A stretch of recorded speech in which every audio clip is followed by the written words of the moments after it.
It's hovering, and it's not an aircraft. 17 seconds of metallic scraping follow, then nothing.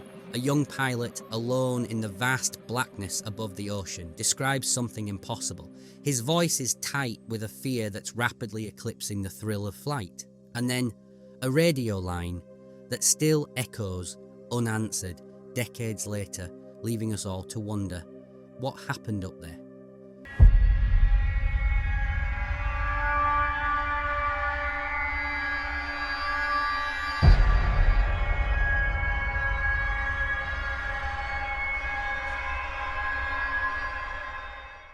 "20-year-old Frederick Valentich dreamed of being a commercial pilot. With 150 solo hours and a fresh instrument rating, he was well on his way. His instructors considered him capable. The right stuff, he was ready, or so he thought." The date was October 21st, 1978. The weather over Melbourne's Moorabbin Airport was perfect. Ceiling and visibility unlimited. A pilot's dream for a night training flight across the Bass Strait, a stretch of water between mainland Australia and Tasmania, notorious for unpredictable conditions, often whispered about as Australia's Bermuda Triangle. His destination was King Island, a small checkpoint on his journey to a commercial licence. With his Cessna 182L, registration VH-DSJ fueled and his flight plan filed, everything seemed by the book. No one could have predicted this routine flight would become one of the most chilling vanishing acts in aviation history, forever etching Frederick Valentich's name into the annals of unexplained phenomena. The flight plan that didn't add up. The official record states Valentich took off at 6:19 p.m, but the narrative starts to wobble almost immediately. On his flight form, Valentich's reason for the trip was casual: pick up friends. Yet he'd told his own friends he was going to bring back some crayfish. Stranger still, King Island's traffic log shows no landing slot requested for VH-DSJ. No arrival message was ever sent, and no overdue alert was ever raised by the island's airport. For a pilot filing a full passenger flight itinerary, this was a serious procedural oversight. Air traffic controllers assumed he'd simply call when he was closer. He never did. Were these red flags, or just the eagerness of a young pilot in a hurry? At 6:43 p.m, Valentich levelled off at 4,500 feet. Melbourne Centre cleared him with a simple instruction: no reported traffic. Controllers later recalled him whistling, completely relaxed, but the cracks in the story were already forming, hinting at a deviation from the norm even before the truly bizarre events began. First, crackle. Just after 7 p.m, as darkness fell over the Bass Strait, the calm was shattered. At 7:06, Fred's voice crackled over the radio, edged with concern. "Melbourne, this is Delta Sierra Juliet. Is there any known traffic below 5,000? Steve Roby, the flight service officer on duty, checked his radar and scanned his records. The sky around Valentich was empty. "Negative DSJ, no traffic," he responded. But Fred saw something. His voice, now tighter, came back. "I have what appears to be an aircraft with 4 bright landing lights. It's passing over me at least 1,000 feet above. Travelling pretty fast." Robbie double-checked. No military exercises, no civilian jets, nothing. He pressed for more details. Fred's voice, laced with apprehension, described it further. "It's got a green light and is metallic, shiny metal, and it's orbiting." That word, orbiting, sends a jolt through any pilot. Aircraft fly in straight lines. They turn, they climb, they descend. They don't orbit another aircraft. It was an unnatural description, telling Roby that whatever Fred was seeing, it wasn't a conventional plane. The chase, the tension was palpable. Valentich's engine noise audibly dropped as he throttled back to get a better look. "It's not an aircraft," he confessed, his voice barely a whisper. He was encountering something that defied all his training. "Now it's coming straight at me. Seems like it's hovering," he added, desperation creeping in. Below him, the Bass Strait was a vast, dark mirror. A single-engine Cessna over that water at night is a lonely place. Add an unidentified metallic object, and the cockpit must have felt like it was shrinking. Then came the next chilling report. "My engine is running rough." The anomaly was now a potential threat. Even quieter, as if talking to himself, came a pilot's worst nightmare.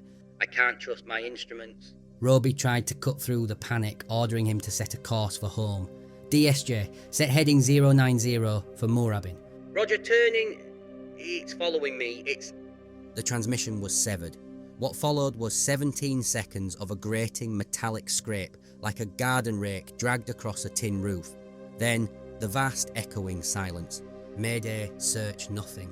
At 7:12 p.m, minutes after the last transmission, Steve Roby hit the crash alarm. A massive air and sea search lurched into motion, involving RAAF Orions, civilian aircraft, naval vessels, and a flotilla of local Cray boats, whose crews knew the unforgiving waters intimately. They grid searched 1,000 square miles of ocean. Hope flickered when oil slicks appeared on the surface, but analysis confirmed it was diesel from a ship, not aviation fuel. Searchers looked for seat cushions, wingtips, anything that might float from a crashed Cessna. They found nothing. The Bass Strait, true to its grim reputation, gave up no answers.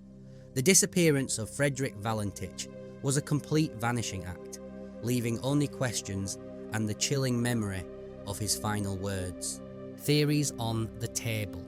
Any disappearance breeds speculation, but a UFO call created a legend. For decades, three main theories have dominated the discussion. Spatial disorientation. This is the most common aviation explanation. An inexperienced night pilot over a black ocean with no horizon can easily enter a graveyard spiral, banking steeper and steeper while losing altitude, thinking they are flying straight.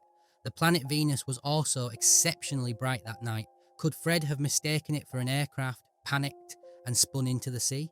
It's a tidy theory, but it doesn't explain the final 17 seconds of metallic scraping. Staged disappearance. This theory hinges on the inconsistencies, the conflicting reasons for the flight, and the failure to book a landing slot at King Island. Family and friends reported that Fred was fascinated by UFOs and had even joked about being taken by one. With no wreckage and no body, some believe he could have planned to ditch the plane and start a new life. But would an earnest young pilot be capable of such deception? And was the terror in his voice just an act? The fourth hypothesis. This is where conventional explanations fall short. This theory suggests Fred wasn't disoriented or lying. He genuinely encountered something extraordinary and anomalous. If he wasn't mistaken, then what did he see? And what saw him?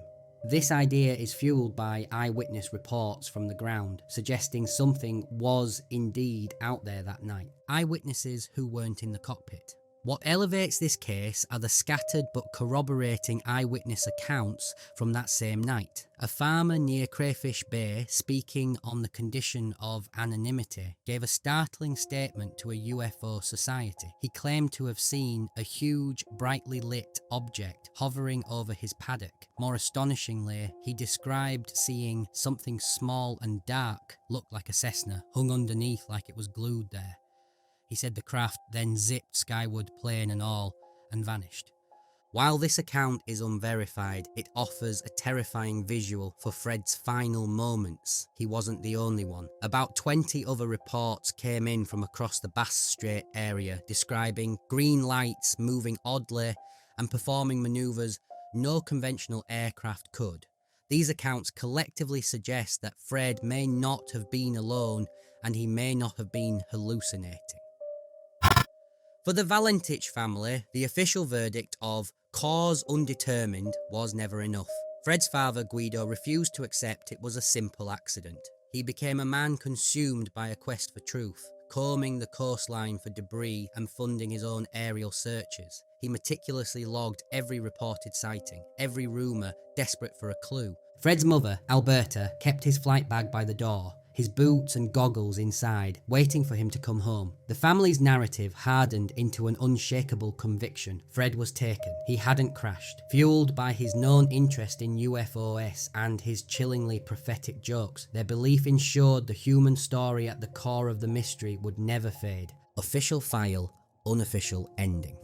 In 1982, Australia's Department of Transport officially closed its investigation, concluding the cause was undetermined.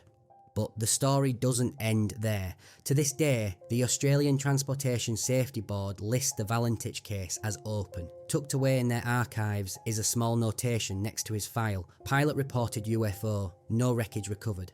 That single line keeps the legend alive. Ask any flight instructor about the dangers of night flying and eventually the conversation will turn to Valentich. Seasoned pilots tap the map over the Bass Strait and offer a grim piece of advice.